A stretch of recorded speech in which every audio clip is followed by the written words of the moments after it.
उपराष्ट्रपति व पंजाब यूनिवर्सिटी के चांसलर जगदीप धनखड़ ने पंजाब यूनिवर्सिटी के 70वें दीक्षांत समारोह में शिरकत की और पीएचडी अभ्यर्थियों को डिग्रियां वितरित की। इस दौरान डॉक्टरेट सत्र के 2022-23 में सबसे अधिक पंजाब के 122, हरियाणा के 115, चंडीगढ़ के 70, हिमाचल प्रदेश के 73, जबकि इथोपिया और वियतनाम के 3-3 अभ्यर्थियों को पीएचडी की डिग्रियां वितरित की गई। इस समारोह में पंजाब के राज्यपाल बनवारी लाल पुरोहित, हरियाणा के राज्यपाल बंडारू दत्तात्रेय, पंजाब के शिक्षा मंत्री हरजोत बैंस व केंद्रीय मंत्री सोम प्रकाश भी मौजूद रहे। इस दौरान उपराष्ट्रपति जगदीप धनखड़ ने सभी अभ्यर्थियों को डिग्रियां वितरित करने को लेकर बधाई दी। कैमरामैन मनिंदर सिंह अत्री के साथ दीपक शर्मा, एमएचवन न्यूज़, चंडीगढ़। भारत के उपराष्ट्रपति की धर्मपत्नी डॉक्टर सुदेश धनखड़ ने चंडीगढ़ सेक्टर 14 अंकुर स्कूल के मल्टीपर्पज भवन का उद्घाटन किया। अंकुर स्कूल के विद्यार्थियों द्वारा इस मौके पर लोक नृत्य, स्वागत गीत, भक्ति गीत और सूफी गीत प्रस्तुत किए गए। इस मौके पर डॉक्टर सुदेश धनखड़ के अंकुर स्कूल के विद्यार्थियों द्वारा जिन्होंने एग्जाम में टॉप किया उन विद्यार्थियों को भी सम्मानित किया। इस मौके पर अंकुर स्कूल के प्रिंसिपल डॉक्टर परमिंदर दुग्गल ने कहा कि हमारे लिए आज बहुत खुशी का दिन है कि देश के उपराष्ट्रपति की धर्मपत्नी डॉक्टर सुदेश धनखड़ द्वारा हमारे स्कूल के मल्टीपर्पज़ भवन का उद्घाटन किया जा रहा है और जिन बच्चों ने स्कूल के एग्ज़ाम में टॉप किया है उन विद्यार्थियों को भी सम्मानित किया है। इससे हमारे स्कूल के विद्यार्थियों का हौसला भी बढ़ेगा। कैमरामैन अमर सिंह के साथ गुरमिंदर सिंह, MH1 न्यूज़, चंडीगढ़। गुड़गांव के सदर बाजार इलाके में गुप्ता ज्वेलर्स नाम के ज्वेलरी शॉप से 1 लाख कैश और लाखों रुपए की ज्वेलरी लूट का मामला सामने आया है। वारदात तो दोपहर तकरीबन 1:30 बजे की है, जब शॉप के ऊपर रेखा गुप्ता, जो कि गुप्ता ज्वेलर्स की संचालिका है, वो बैठी थी और उनके साथ एक अन्य ग्राहक बैठा था कि तभी हेलमेट पहने एक शख्स वहां पे पहुंचा और गन पॉइंट पर ले रेखा को तमाम जो कैश था वो उसके हवाले करने के लिए धमकी देने लगा और जो सोने की चेन थी वो उसके हवाले देने के लिए धमकी देने लगा। जिसके बाद रेखा ने आनन फानन में सारा कैश, जो कि तकरीबन 1 लाख रुपए के करीब बताया जा रहा है, और 4 से 5 सोने की चेन उस हथियारबंद बदमाश के हवाले कर दी। जिसके बाद वो बदमाश मौके से फरार होने में कामयाब हो गया। मौके की सूचना पर गुरुग्राम पुलिस के साथ साथ तमाम क्राइम टीम मौके पर पहुंची थी, जिसके बाद उन्होंने आसपास के सीसीटीवी फुटेज को कब्जे में लेकर मामले की तफ्तीश जरूर शुरू कर दी है। लेकिन ये लुटेरा बदमाश कौन था, इसकी पहचान अभी तक नहीं हो पाई है। कैमरामैन जितेंद्र शर्मा के साथ नीरज वशिष्ठ, गुरुग्राम, MH1 न्यूज़।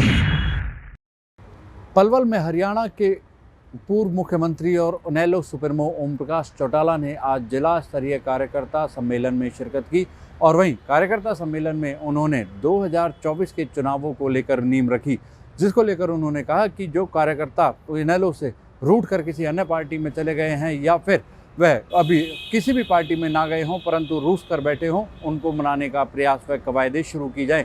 जिसको लेकर उन्होंने कहा कि भारतीय जनता पार्टी द्वारा जो चलाई जा रही कल्याणकारी, वैसे तो उनकी योजनाएं हैं परंतु आम लोगों तक नहीं पहुंच पा रही हैं, उन्हीं की वजह से आम आदमी त्रस्त है।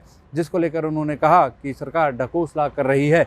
वहीं उन्होंने कहा कि आने वाले 2024 में इनेलो की सरकार बनेगी और इनेलो की सरकार बनती है तो बेरोजगारी भत्ता भी बढ़ाया जाएगा और महिलाओं को 1 सिलेंडर और 1000 रुपये घरेलू भत्ता भी दिया जाएगा।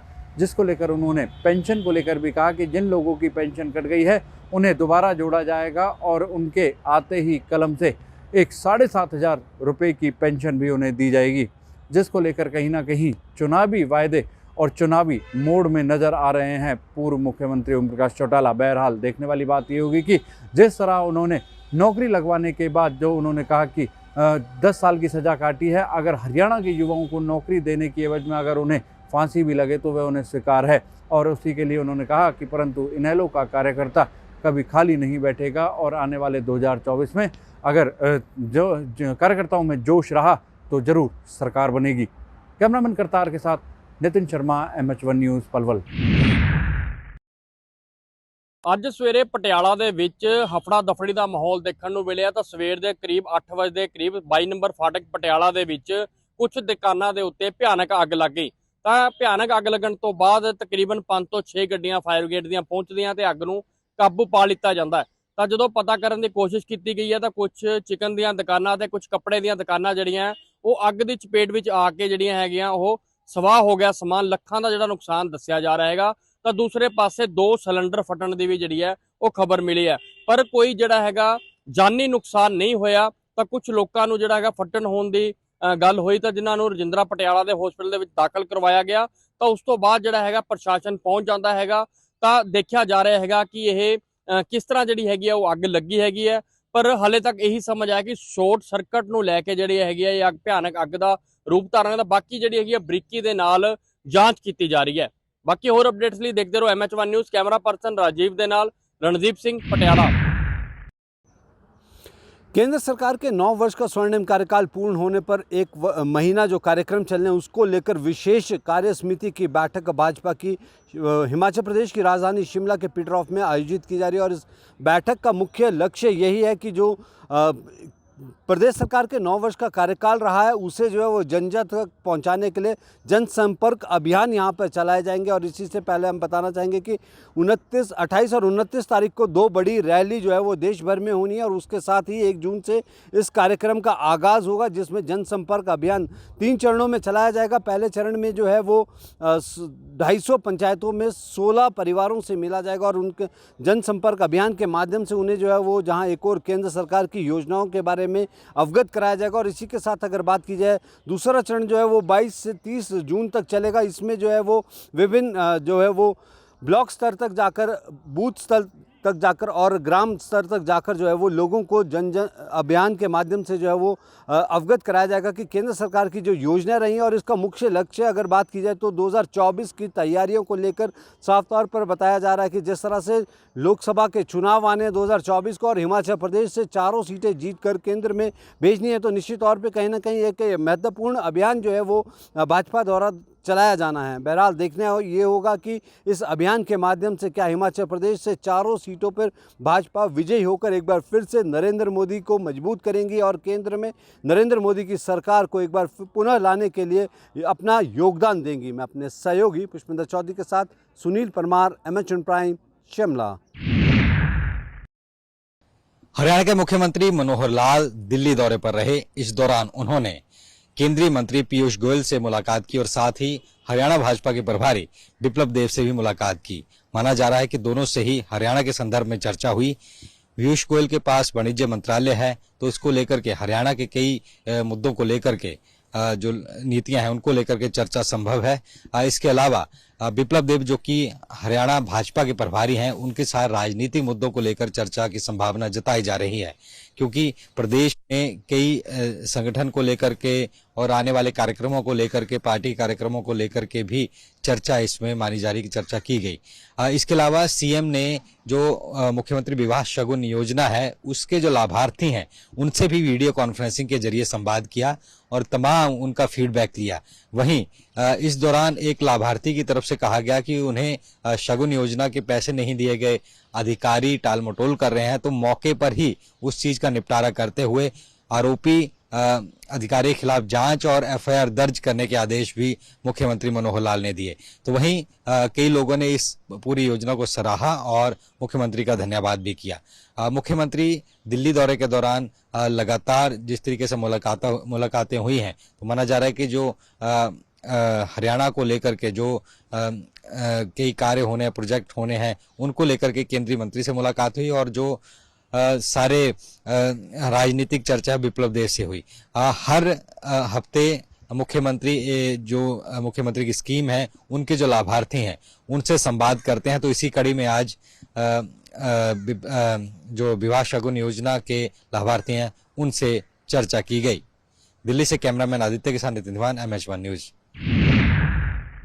पंजाब सरकार की ओर से पंजाब में चलाए जा रहे अवैध कब्जों के खिलाफ मुहिम के तहत आज मार्केट कमेटी राजपुरा का बड़ा एक्शन देखने को मिला है। बताते कि मार्केट कमेटी की ओर से जो फल एवं सब्जी मंडी है उसमें एक जो अभियान चलाया गया है जिसमें जिन दुकानदारों की ओर से अवैध कब्जे किए गए हैं या फिर दुकानों के जो शेड बाहर बनाए गए हैं उनको जो एक नोटिस जारी किया गया है। और साथ ही जो आज मार्केट कमेटी की टीम की ओर से जो फल और सब्जी मंडी में जो अवैध रूप से से जिन दुकानदारों की ओर से कब्जा किया गया था उनको हटाया गया, और जो आढ़तियों की ओर से मंडी के बीच जो टेबल और जो ज़रूरी वस्तुएं नहीं थी वो रखी हुई थी, उसको भी आज मार्केट कमेटी के जो सुपरडेंट है जुझार सिंह, उनकी अगुवाई में जो जब्त किया गया। और मार्केट कमेटी के सुपरडेंट जुझार सिंह की ओर से बताया गया है कि पंजाब सरकार और मंडी बोर्ड के जो नियम हैं उनके मुताबिक ही जो कार्रवाई की जा रही है, और जो दुकानदार हैं उनको भी जो एक नोटिस निकाला गया है कि जिन दुकानदारों की ओर से जो अवैध कब्जे किए गए हैं उनको जो हटाया जाए। और जब से मार्केट कमेटी की ओर से अवैध कब्जों के खिलाफ जो अभियान चलाया गया, उससे जो वहाँ मौजूद रेहड़ी वाले हैं उनमें भी जो खुशी देखने को मिल रही है, और उनकी ओर से मार्केट कमेटी के जो अधिकारी हैं उनका भी धन्यवाद करते हुए नजर आए हैं। कैमरा पर्सन अनमोल के साथ गुरप्रीत धीमान, MH1 राजपुरा। 2000 रुपए के नोट को लेके आरबीआई द्वारा नई गाइडलाइन जारी कर दी गई है। गाइडलाइन जारी होने के बाद व्यापारी व आम लोगों की अलग अलग प्रतिक्रियाएं भी सामने नजर आ रही है। जहां एक तरफ व्यापारी वर्ग का कहना है कि जैसे ही आरबीआई द्वारा गाइडलाइन जारी कर दी गई, वैसे ही तुरंत मार्केट में लोग 2000 के लेकर नोट पहुंचना शुरू हो गए। वहीं व्यापारी लोग इस जो आरबीआई द्वारा गाइडलाइन जारी कर दी गई है उसको काफी हद तक बेहतर बता रहे हैं। वहीं आम लोगों का कहना है कि जिस तरह पहले जो है नोटबंदी हुई थी, कहीं ना कहीं लोगों को बैंक में काफी दिक्कतों का सामना करना पड़ रहा था, एक बार फिर से लोगों को दिक्कतों का सामना करना पड़ेगा। फिलहाल ये तो आने वाला वक्त ही बताएगा कि जो आरबीआई द्वारा नई गाइडलाइन 2000 रुपए के नोट को लेकर जारी कर दी गई है, लोगों को कितना इसका फायदा मिलेगा। करनाल से कैमरामैन रोहित के साथ कमल। फरीदाबाद के 24 गांव नगर निगम में शामिल होने के बाद लगातार गांव के हालात बद से बदतर नजर आ रहे थे, परंतु अब कहीं जाकर नगर निगम ने जो है इन गांव की सुध ली है और अब इन गांव में एक विकास कार्य को लेकर जो है वो रोड मैप तैयार किया है। इस विकास कार्यों में सबसे पहले प्राथमिकता गांव के बारात घरों को दी गई है।